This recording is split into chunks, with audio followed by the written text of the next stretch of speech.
While returning from a temple once, Vivekananda encountered a troop of monkeys.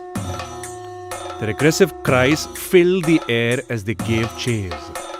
Fear gripped Vivekananda, propelling him into a sprint.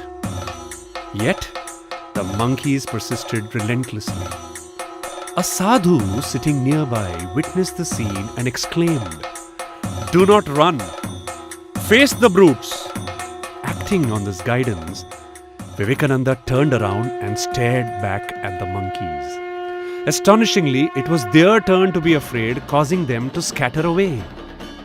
In later reflections, Vivekananda affirmed that confronting fear directly is the optimal means to dispel it. During his travels, Vivekananda visited the Raja of Khetri. Amidst their conversation, the Raja expressed skepticism towards idol worship and murti puja, dismissing them as mere clay and straw. In response, Vivekananda directed the Raja's secretary to fetch a portrait of the Raja and requested him to spit on it. The secretary was taken aback and protested, "This is a portrait of a revered Raja. We cannot degrade it by spitting on it."